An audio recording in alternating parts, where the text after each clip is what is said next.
Welcome to our retirement course. Module 1, What is retirement and where to start? Retirement may seem a long way off, but it requires foresight and comprehensive planning. So what is retirement and how does one plan for it? Well, we will cover that and more. So what is retirement? It can look different depending on who you ask. Still, the general idea is that you will slow down or stop working altogether. For most people, retirement happens around their mid to late 60s. When saving for retirement, the plan is to ensure you have enough funds for the remainder of your life. Of course, many people wait much longer to retire, but the idea of saving money to cover costs in those later years remains. Everyone begins planning for retirement at different times. The first step is to get savvy on the subject. This can include online learning courses and watching videos, but choosing reliable sources or finding a financial advisor is essential. Online tools can be a major asset when planning and saving for retirement. They can show you how much you need to save and if you are on track. Surprisingly, many people still work during retirement, and about half of future retirees expect to continue working during retirement. Retirees may need to work for financial reasons, or many retirees find purpose through working or volunteering.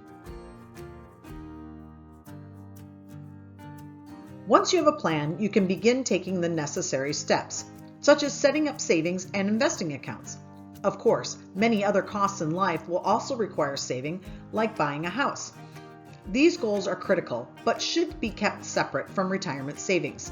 This means avoiding dipping into your retirement accounts as much as possible. Also, many retirement-specific accounts have penalties for withdrawals before your 50s or 60s. There are many ways to save for retirement.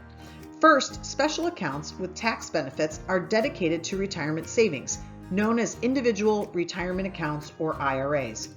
There are also employer-sponsored savings accounts, commonly referred to as 401ks. Finally, you can also have personal savings and investment accounts earmarked for retirement purposes. The most straightforward option is setting up a savings account dedicated to retirement funds.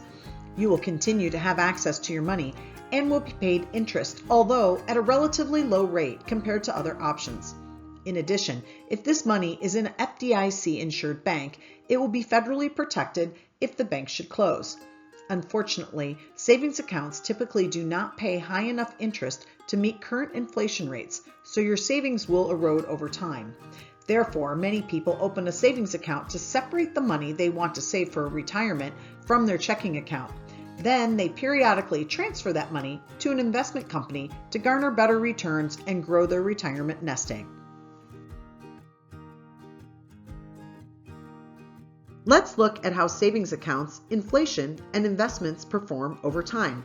Savings accounts pay at a very low rate, and as you can see in this diagram, those rates do not even meet inflation.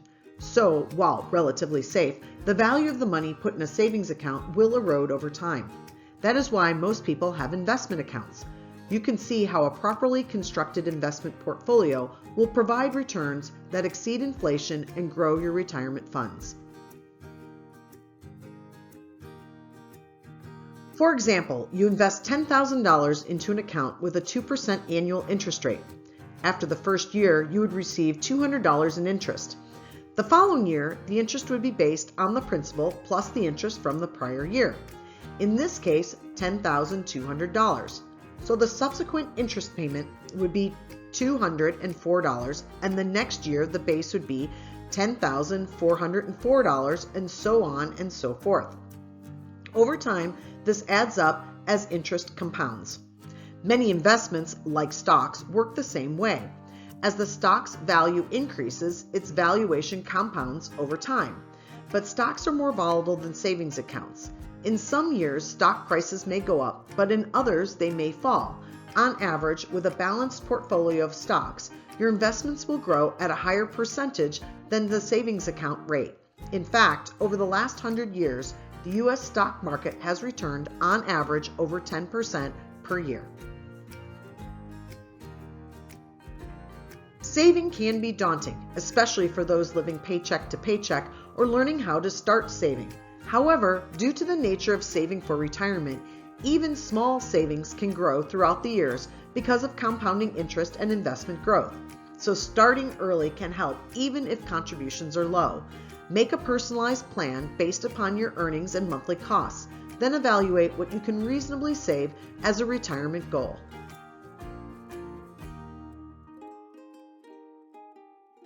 In conclusion, there are many vehicles to save for retirement, including IRAs, 401ks, and personal investments. Savings and investments compound over time, so the earlier you start, the more your dollars will work for you as you build your retirement fund.